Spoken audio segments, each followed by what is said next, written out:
is that actually the correlation coefficient between age and potential is 0, that women actually have slightly higher potential than men. The qualities to look for to identify high potential are actually 4 plus the right motivation. The 4 are curiosity, insight, engagement, and determination. But there is also the right motivation. The right motivation is a paradoxical blend of full commitment with your mission together with deep personal humility.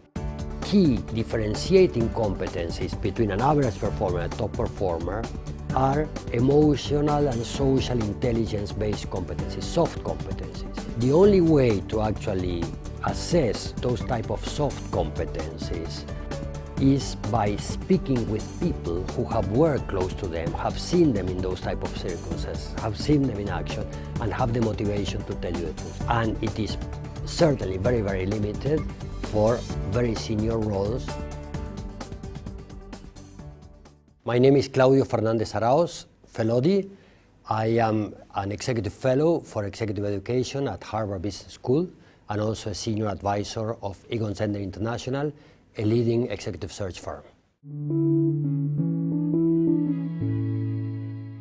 The change in the population demographics fundamentally is reducing the number of workers and leaders in the most strategic age bracket, which is particularly the 35 to 45-year-old. Because of the aging of the population, the number of people and the percentage of people in that age bracket is shrinking.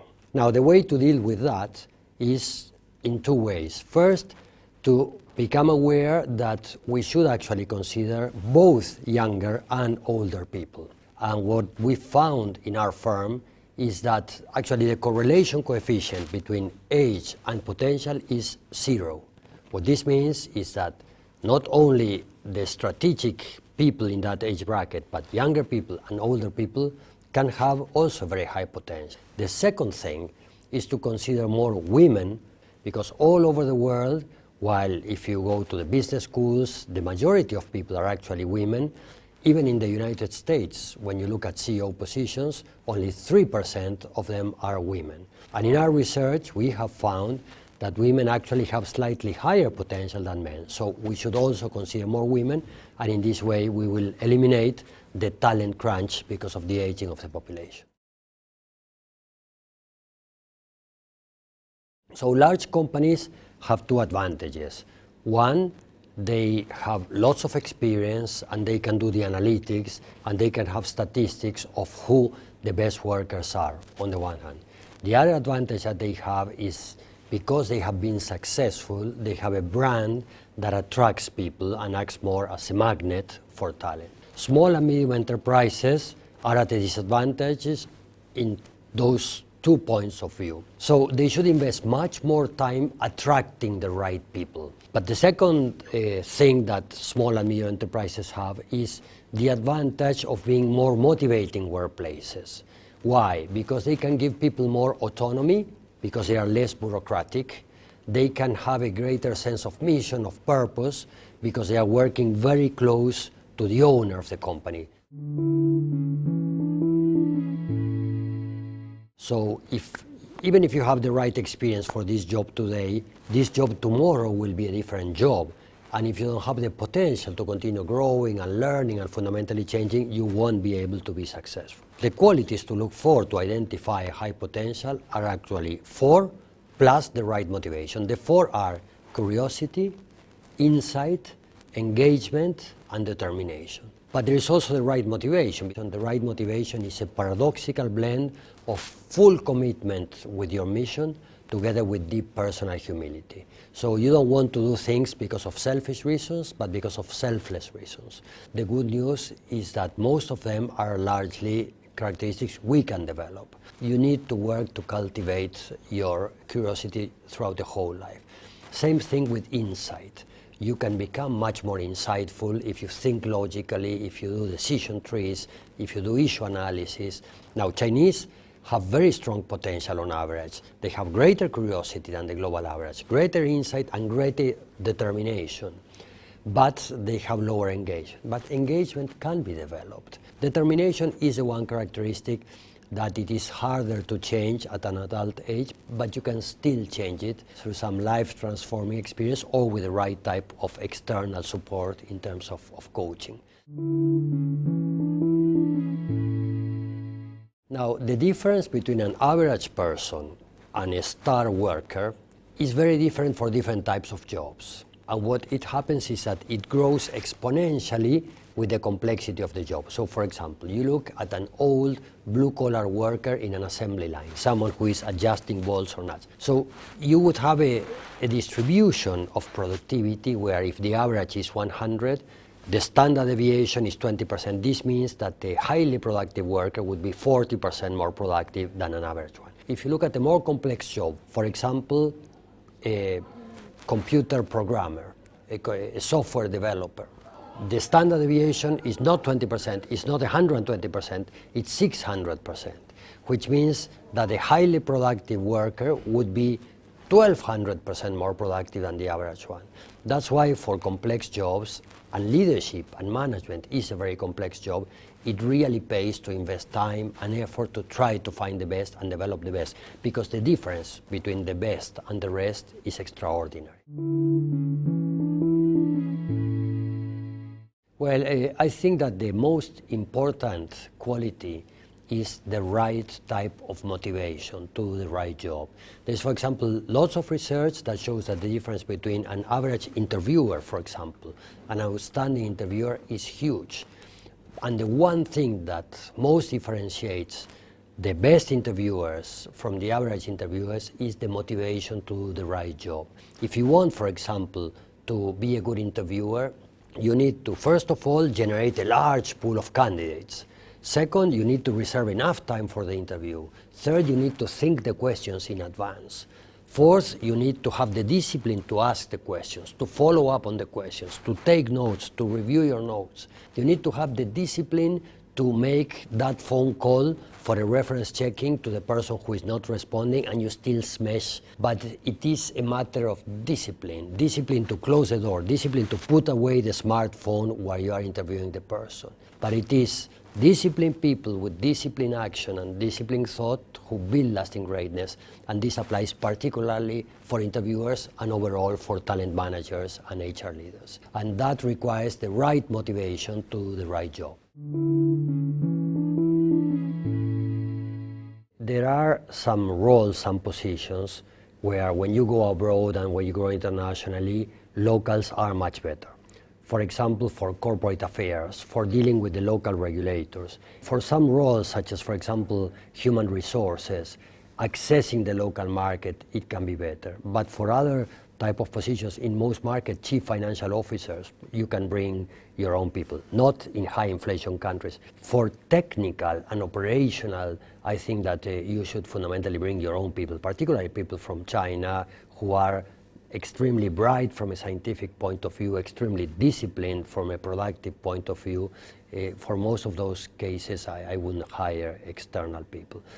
What you should do is to make sure that the people that you bring abroad are people who have the sensitivity to working with others. So, for example, someone who works in marketing but is able to properly relate with the industrial people to deal very well with different cultures. Overall, the more that you can export your own people, the more you can promote people within your own organization, the better it is from 2 points of view. One is the cultural point of view. You build a cohesive culture.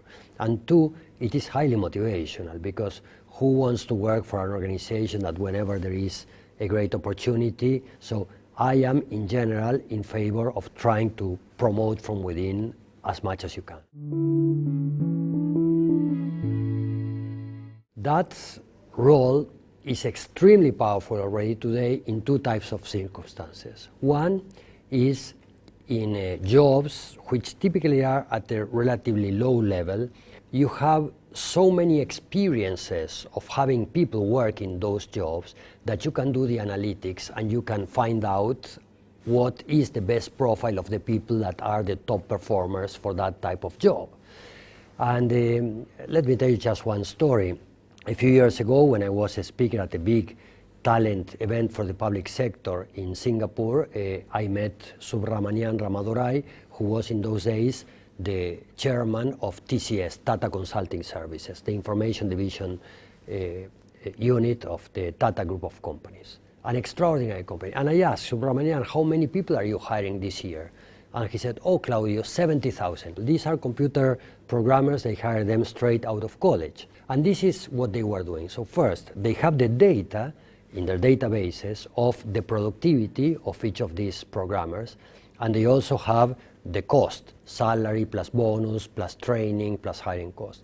So for each of those tens of thousands of computer programmers, they calculate the rate of return of each hiring. They divide the productivity by the cost of the individual. Step two, for each of the universities from where they hire, they calculate the average rate of return of each hiring for each university so that they realize which are the universities that produce the best graduates for them. Step three, they don't care about interviewing any of the candidates. They just make a blanket offer to the whole graduating class of that university because they know that on average they are getting the most productive people and their cost of hiring is zero. Step four, they develop 2 courses for the last semester so that they hire the most productive workers pre-trained for the future job. So that is a very clever use of technology in that case where you have many jobs that are the same. Now, there are many more limits today for technology in situations which are unstructured, very unique jobs. For example, a CEO. Each CEO is completely different. And also for senior leaders, that type of high role position. Key differentiating competencies between an average performer and a top performer are emotional and social intelligence-based competencies, soft competencies. It's all about knowing yourself, it's about managing yourself, it's about understanding others, having empathy, having social awareness. And as a result of this self-understanding, self-control, and social awareness, outstanding relationship management, visionary leadership, teamwork, collaboration, conflict resolution. Those types of things you cannot check still today with an algorithm on the social networks. And so the only way to actually assess those type of soft competencies is by speaking with people who have worked close to them, have seen them in those type of circumstances, have seen them in action, and have the motivation to tell you the truth. And it is certainly very, very limited for very senior roles. Oh yes, I am even more optimistic now in this trip because Chinese people are blessed with 2 things. One is their people. Chinese people score very high in terms of curiosity and insight, and this is key for innovation, and very strong in determination, which is related to the hard working habits. Finally, Chinese people have this incredible entrepreneurial spirit and commercial orientation. I sometimes tell the story. Once we went to the Great Wall with my wife, and the previous year I had been there before, and as we were walking in the first 100 meters where all the shops are, a woman came to me and said, I know you from last year, Felodi, good friend, buy from me again. And I couldn't believe it. Possibly millions of people walk over there, and we all foreigners look alike, so it's very hard. And she recognized me, and she fought like a tiger to try to close the sale, which she did very successfully. So one of the blessings is this, the people. But also, China is blessed with a unique opportunity because of its government. Because it is not one of the traditional democracies. In China, even the SOEs sometimes make investments that they don't expect fast returns. They move from basic manufacturing to advanced manufacturing to hardware production to software production to bioengineering to artificial intelligence. That's the way to do it. And I think that China will become the #1 economic power in the world, and I am extremely optimistic about it.